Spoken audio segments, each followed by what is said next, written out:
Proverbs 30. The words of Agur, the son of Jakeh, his utterance. This man declared to Ithiel and Ukal, Surely I am more stupid than any man, and do not have the understanding of a man. I neither learned wisdom nor have knowledge of the Holy One.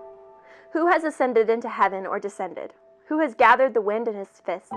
Who has bound the waters in a garment? Who has established all the ends of the earth? What is his name, and what is his son's name, if you know? Every word of God is pure. He is a shield to those who put their trust in him. Do not add to his words, lest he rebuke you and you be found a liar. 2 things I request of you. Deprive me not before I die. Remove falsehood and lies far from me. Give me neither poverty nor riches. Feed me with the food allotted to me, lest I be full and deny you and say, Who is the Lord? Or lest I be poor and steal and profane the name of my God.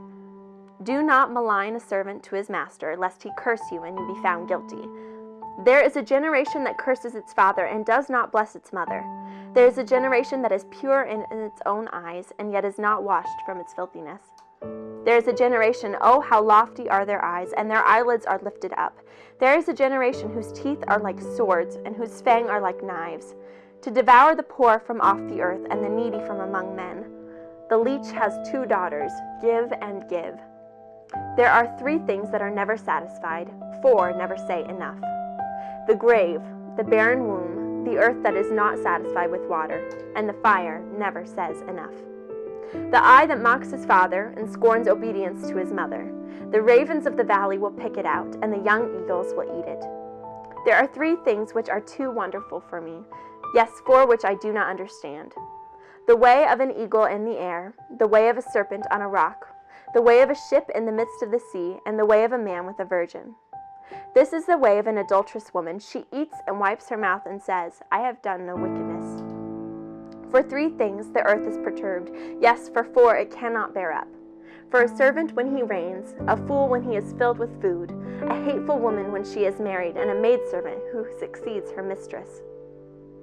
There are 4 things which are little on the earth, but they are exceedingly wise.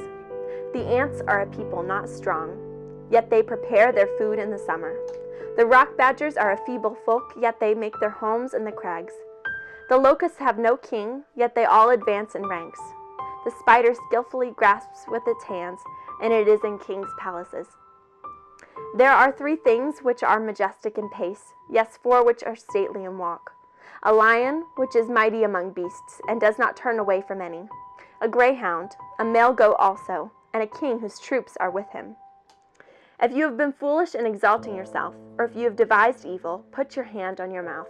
For as the churning of milk produces butter, and wringing the nose produces blood, so the forcing of wrath produces strife. There is so much in this chapter, but I especially love the first several verses.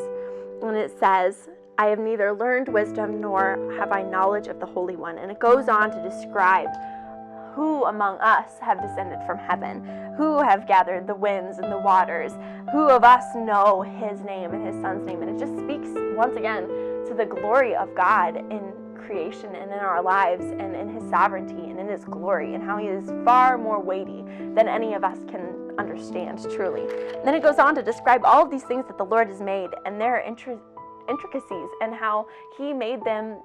They're strange and they're wise and they're good and they're interesting and they're very different. I love even the part where it talks about how the spider grasps it skillfully, but it's in a king's palace. It all speaks to the fact that God created this world and he put things into motion. And not only did he create this and he put it there, but he also set all these things against one another. And it's so interesting to see the wisdom of God played out in the world that we walk in. And I love that Proverbs speaks to his glory in that way. Hi everybody, thanks so much for watching. If you'd like the Proverbs of the day read to you, please subscribe to this YouTube channel, or you can follow us on Twitter. And thanks so much for watching.